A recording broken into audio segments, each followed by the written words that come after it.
I caught a home run ball from batting practice from Randy Rosarina. Actually saved a lady's life in a sense because ball was coming. She didn't see it, and I just grabbed it in front of her.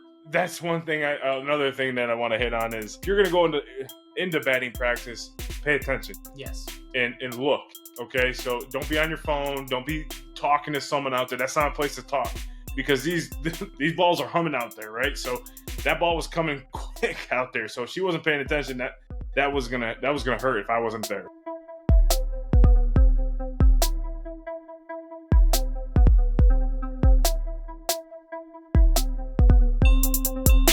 Welcome to another episode of The Rotation with Mike and John. I'm Jonathan Sawyer. With me is my brother Mike DeSanto. We are back from our spring training tour, and if you followed us because of the spring training tour, we really appreciate it. It was a fun time. We had a lot of great memories and some interesting memories we'll get into here a little bit later. We gave away almost 50 koozies to fans that got trivia right throughout the ballpark. You'll be seeing that on our socials here soon. I'm going to put some things together that's going to show all the trivia questions together, who got it right, those type of things. So if you did get it right and you followed us, we really appreciate it. And repost on our story, comment on it, let us know.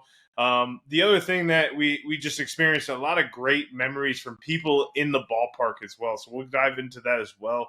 But I'm going to tell you right now, Mike, I'm exhausted. It's a lot. It's a lot in 1 week to do. We did every single ballpark except for the Pittsburgh Pirates, Baltimore Orioles, New York Mets, and what was the fourth one? Boston Red Sox. The Boston Red Sox, but we don't care about them, so it's okay. No, it was cool. We went to JetBlue Park and got ourselves a magnet, and I'll show you here in a minute what we got. But yes, we went to every park in 9 days. Really fun time.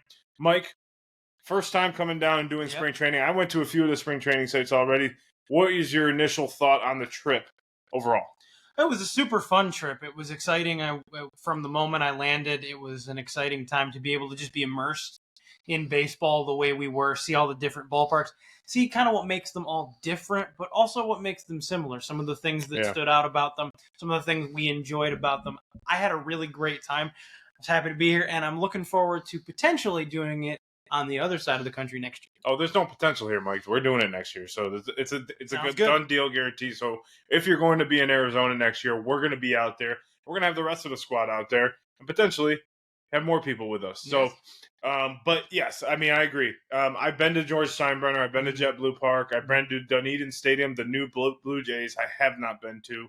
But one of the things that I noticed is every stadium had its own unique vibe, its own unique opportunity. But one similarity was the grass field.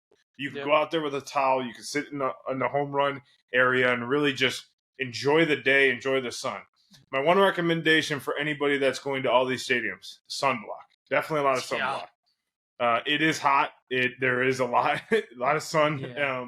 And if you want to get a home run ball, go to batting practice. The doors open normally 2 hours before game time. You go in there, go to left field or right. There's guys out there throwing, baseballs up into the crowd, different kids and different things. And it's just cool environment. It's very open environment. Favorite stadium other than George Steinbrenner? Favorite stadium other than George Steinbrenner? I would have to say mine was CoolToday Park, home of the Atlanta Braves. That was just a really fun atmosphere, very open concourse, very open outfield, plenty of room for everybody, and it was just cool to kind of see the little decorations with all the different players and numbers and kind of the way they presented their stadium as well. So I would have to say that. What about you? Yeah, I mean, the CoolToday Park was up there, but I have to say the Rays. The Rays Park was really... It definitely caught my eye. The pretzel was amazing that I had there. If you didn't follow us on social, I had a pretzel tour throughout this whole way because I am on a diet right now and I'm trying to find something that I can eat that's carb friendly, but also fats and sugars and all that type of stuff. But not the best choice, but I tried a pretzel from each one. And the Rays Stadium, I really liked it. The parking was easy. It's right in front of the stadium. The atmosphere was great. You could really sit wherever you wanted. We bought tickets, I think, right below. $35 right behind home plate. And they were playing Detroit, Baltimore. Who are they playing? Baltimore. Yeah. So I mean, we got to see a good game in the Rays. And honestly, it was just a fun atmosphere. It's open. I like the open aspect of it. Yeah, I like that. CoolToday had to be my second favorite. Where we sat is right in the bullpen of the visiting team. First row, $35 seats, Braves versus Pirates, and it was perfect. We both got toasted from the sun, but if you go there on a night game, it's beautiful. It really is. The one aspect that I didn't like about spring training is, and it's not that I didn't like our team. It's the aspect of the price gouging of the teams. And to give you an example, the Minnesota Twins game, the last one we went to was Minnesota versus Yankees, and we tried to buy some good seats, and they were about $280 or over $100 to $280 if you wanted a seat in the stadium. We got standing room only, and that was kind of bad too because there's not really a good place to stand there. And that's one of the things I don't like about spring training because it's supposed to be family friendly. If you're a team and whatnot, I understand that the Yankees bring a lot of fans and a lot of people to the stadium, but you ain't got a price gouge. Allow anyone to come in, $50-$60 at max for spring training. Judge, Soto, Stanton, Rizzo, LeMahieu, any of those guys weren't even playing in that game. Mm-hmm. And if you know that, you should kind of boost down the tickets a little bit and say, okay, we're gonna cut people a break because it's not fair to fans that just want to go out and have a day.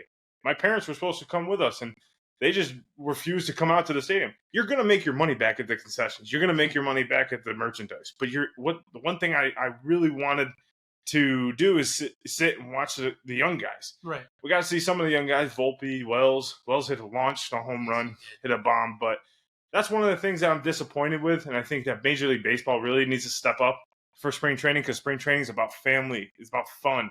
And, it's about training. You're not getting the normal guys. And even if you are, you're getting them for 4 innings, right? They're not always going to be playing the games. So, all in all, I wish that Major League Baseball would step up and cut that crap because I know people resell these tickets. But if you're someone that's reselling the tickets, resell the tickets for a reasonable price. There's 162 games, especially if you're a season ticket holder of any of these teams.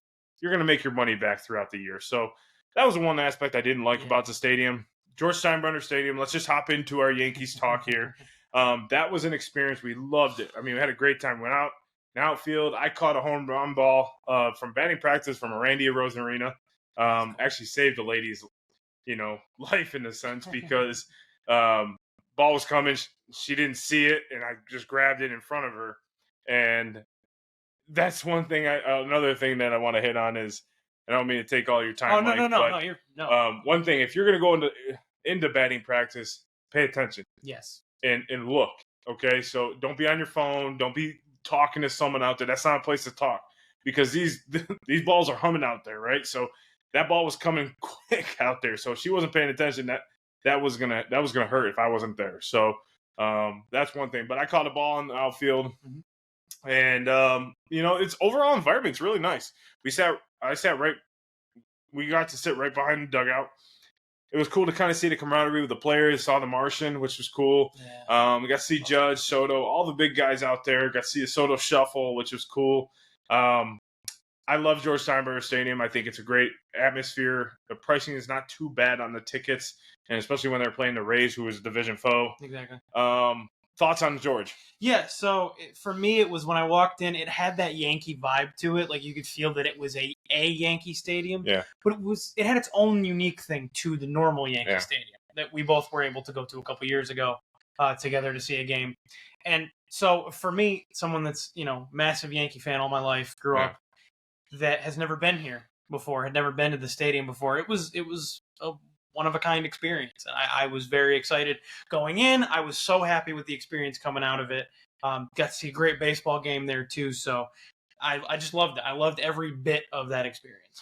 We had an interesting encounter with the fourth outfielder out there. You've probably seen him on social media where he's doing all throughout the game. And when the ball goes live, he's ready, right? He does that out in left field and right field. And he talked to us for a little bit about, how to grow his own brand and how to grow. And, it was really cool. I wish I would have got more contact information to have him on our show and whatnot. But if he sees this, if he ends up getting a social media, feel free to reach out to us. We'd love to have you on here and, just talk about your story, what you're looking to do with those type of things. But that was one funny part of it. You know what I mean? So the Yankees are looking good. I mean, the top guys are really playing well. Soto's batting .500 in spring training. I hope it correlates into the regular season. Yeah. The one thing I like about the Yankee Stadium, too, is if you're going in the merchandise, it's 2 floors. So you got 2 floors to walk through. Mm-hmm. Obviously, the hats are going to be expensive. I got this brand new, fitted hat, Gonfield. He got the spring training hat that he really wanted. Yes. But overall environment, I enjoy. It's very open. You can go in the outfield and just chill. You can go in the standing room only. They got tables set up for you, and then you can sit right at the wall. They're not assigned seats. You can sit right at the wall, and it's perfect. You get there early enough. But yes, it did get to have that Yankee feel. I feel like I'm home. Right. I'm home. Exactly, I'm ready. I'm ready to go. Exactly. So, I'm looking forward to the season. We watched Rodon pitch, and him and any starter we saw, I think, is a common theme. Struggle. Yeah. I don't know if they're just working on stuff. I'm not too worried about him. No. I think he'll have to figure it out during the season. I think a lot of these guys, what they do is they come into spring training and they want to work on stuff. They don't care if they give up a home run or whatever. Right. They want to work on stuff and they want to really get their mechanics down. They're willing to try some stuff. Maybe throw a curveball a little bit more tighter. Maybe try to do a 12-6 or maybe try to throw a fastball a different back door. Like I think that's what a lot of these pitchers like to do. I'd love to have a pitcher on here to kind of describe their spring training experience.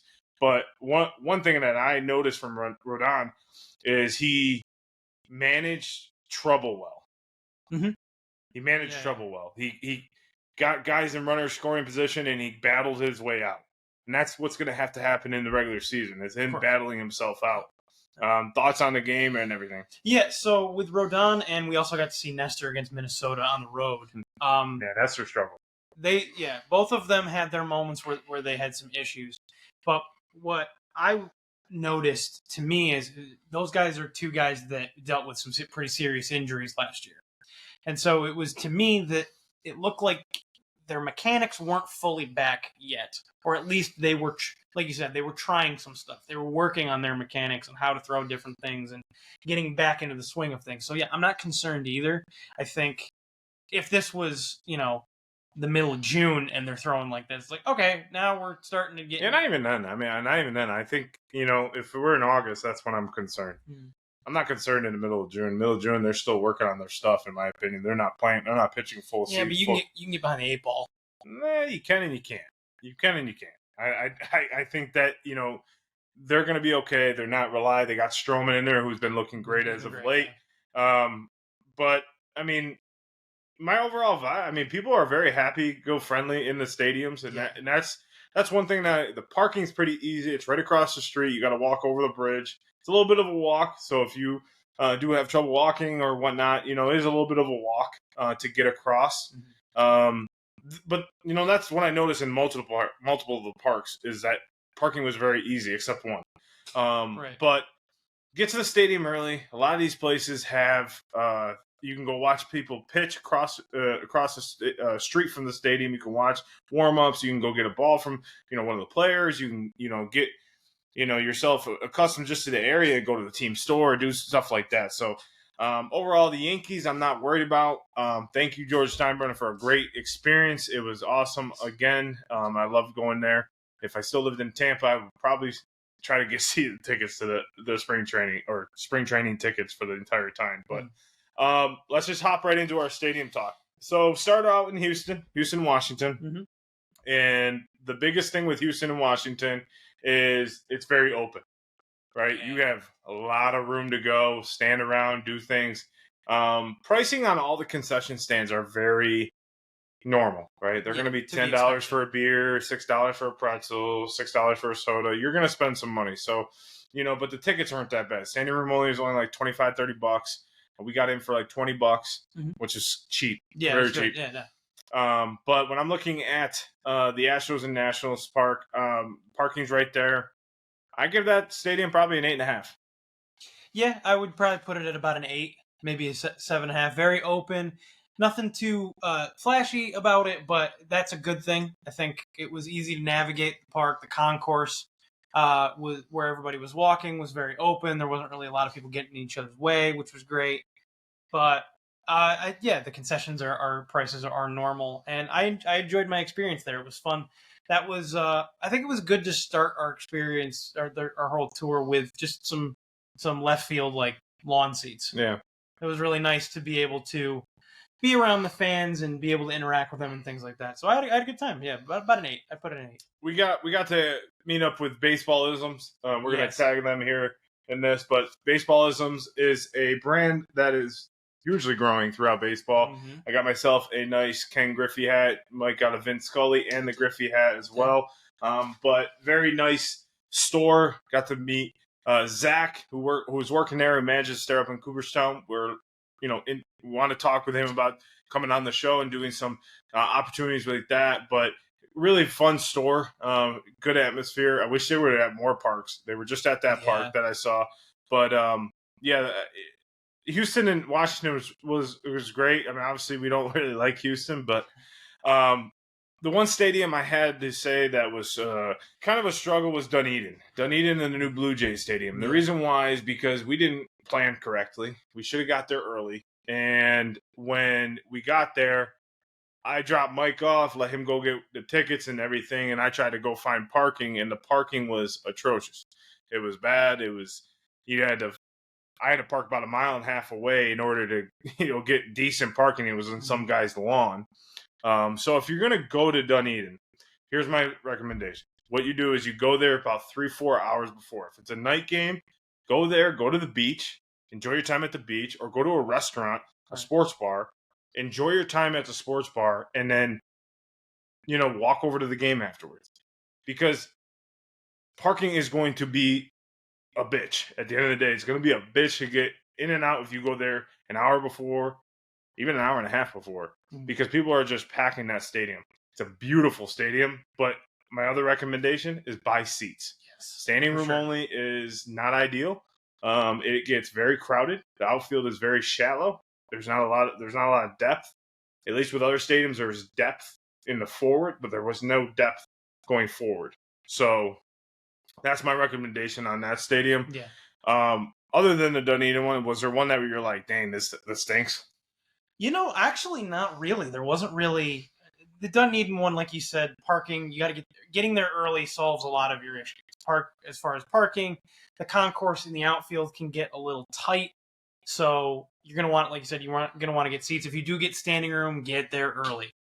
Get your spot secured out on that concourse, out in the standing room area, because you want to get a good view of the field, obviously. Yeah, the biggest thing is just making sure that you have an opportunity to watch the baseball game. Correct. That's what you're there for. Correct. It's an environment. It is going to be, we saw it with the Phillies. Phillies always bring a lot of fans.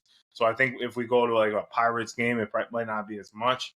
But one thing that we did throughout every trip, though, is my lovely wife got me this magnet board, but we got magnets from each place, except Yankee Stadium. I'll put that right here in front. And we got magnets from each stadium, which represents where they are, either their stadium, where they are in Florida, those type of things. Mm-hmm. And those are pretty cool. The Yankee Stadium we couldn't get because they ran out. Because everyone wants Yankee stuff. Why wouldn't you? But overall, it was a great trip. Exhausting. I definitely recommend, if you're going to do it in 1 week, give yourself time in between. For sure. Especially if you're going to go for a week, I would definitely just pick some teams to watch instead of going to stadiums, because it can be a lot of driving. It can be exhausting. Mm-hmm. But the expense part of it, you can get away with not spending a lot of money, especially if you plan it accordingly, tickets-wise and stuff like that. Yeah, I think if you're going to go on a trip and you do want to pick stadiums, I would say pick a side of the state. At least if you're not looking to travel a whole lot. Well, it's a three-headed monster, right? So Florida's broken up into Tampa, then you have Sarasota to Fort Myers, and then you have the West Coast. And then you have Detroit, which is the other stadium we didn't get to, Detroit and Lakeland, which is right in the middle. But most of the time, I mean, if you divide it that way and divide and conquer, if you live in Florida, just pick weekends. Yeah. I would recommend that. It's a lot of driving. It's a lot of, and you can make a weekend out of it, right? You can go to a game at 1:00, be done by 3, and then go have yourself a good weekend. You know what I mean? Mm-hmm. So, what's one take that you're hoping for, that you hope for, that you didn't get out of? So, that you wish you would have got, but you're like, damn, we never got a chance to. I would say overall, it's just seeing all the stadiums. It's just even with that week, there wasn't enough time. Yeah. There wasn't enough time, especially 15 days. Yeah. Well, because, and so the issue that comes up, and it's, want to happen, it can happen, is a lot of the games at all the different stadiums in all the different areas were all at the same time for the most part. Right. So a lot of 1:00 games. So it's like, well, we can't be, in 3 stadiums at once.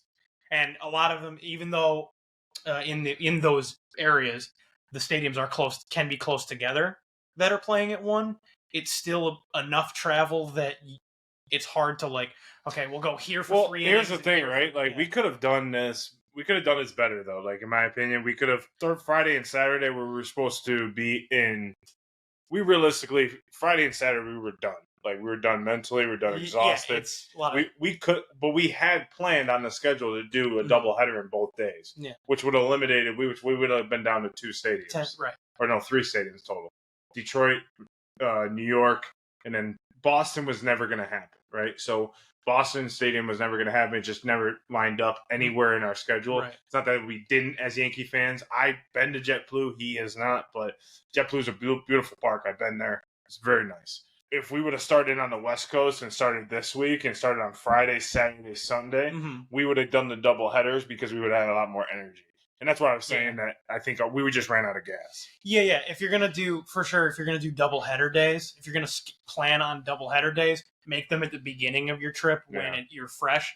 Because like you said, it is a lot of travel, and especially it's during spring training in Florida. It's very sunny. The sun can...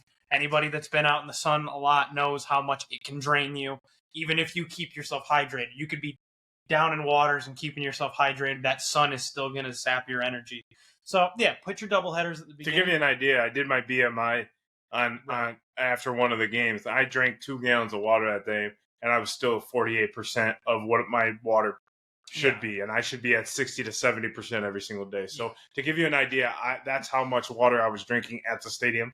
About 2 gallons I drank because I wanted to make sure that I was knowing what I was draining. So you drain a lot, but the ideal thing is to pair Dunedin and Clearwater, pair Pittsburgh and Baltimore, pair Tampa and Atlanta, and then pair Minnesota and Boston together in one day. Yes. Because those they're only a few miles apart from you. Like the Tampa, for instance, Pittsburgh and Baltimore are only 25-30 minutes without traffic away from each other.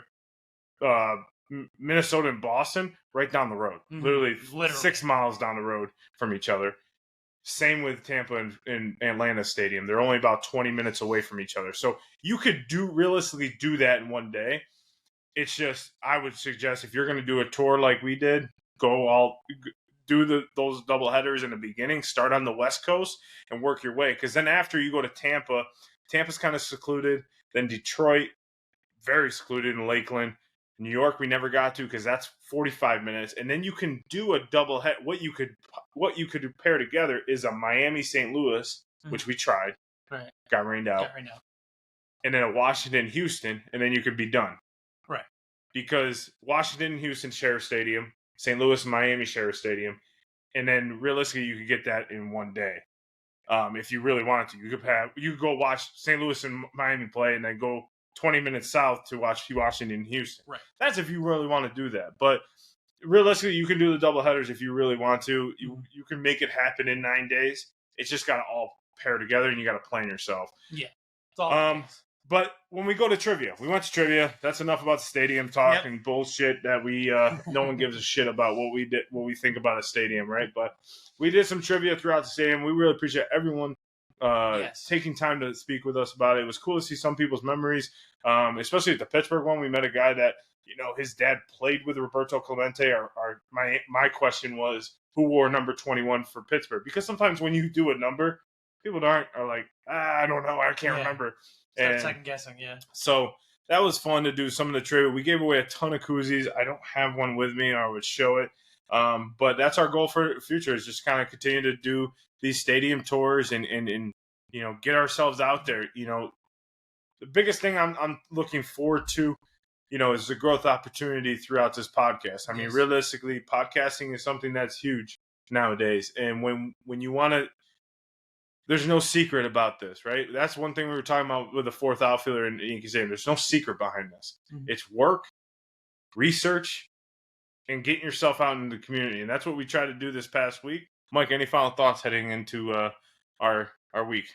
Yeah, so again, thank you from me as well to everybody that interacted with us, answered our trivia questions, asked us about the podcast. We were wearing our jerseys during most of the games, other than when we saw the Yankees, because of course we got to wear the print or the pinstripes, which people still asked. Who actually, even when we were wearing the pinstripes, asked what we were doing. They saw us walking around with our lapel handheld microphones, asking people questions and stuff. So people stopped and asked us, like, what were we about? What was Cinco Squad? What was the rotation about? And to me, that means a lot, because it means that people are able to take notice and that we're doing something right, that we are interacting with people in a way that is interesting and is intriguing to them, and meeting some great people along the way.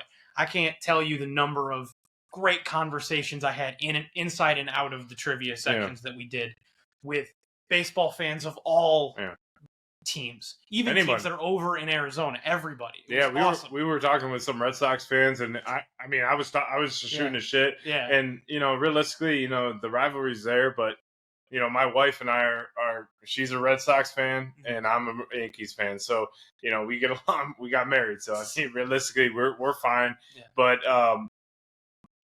honestly, like it's a great trip. It's a great opportunity for anyone to do. Yeah. It's inexpensive, especially like if you have little ones, right? Like if you have little ones to go to the game and you want them to see the big guys, it's very doable to do. Yes. I think what it comes down to for me is simply this. Fans, do this and go make memories, because these are awesome memories to make. And teams and box offices and ticket offices and things like that, let people go make memories. Don't make them have to spend their life savings just to make these memories. Just let it happen, please. Damn, spending life savings, huh? You went deep on that one. Yeah, but I mean, it was a great time. We're exhausted. Sure. I'm not going to lie to you, but it was a great time. We started on the West Coast, worked our way all the way around, basically put a lot of miles on my truck, but it's worth it. It was a great time. But we'll be back here next week for another episode of The Rotation to dive a little bit more into the spring training. And we got regular season coming up in a week and a half, Mike. I'm excited for the opening day. I might be going to Miami opening day, so stay tuned. Also, make sure you tune into our socials at Cinco Squad Pod 05. That's where you'll see all of our content. We're going to be posting more content throughout the week about our trip, different interviews, different trivia questions. I love the trivia that Mike came up with. I got to give him hats off for that. He came up with some great questions, and people got them. And I'm very happy with that. Yeah, that was impressive. So, looking forward to it. Everyone, have a safe night, and we'll see you guys here next week.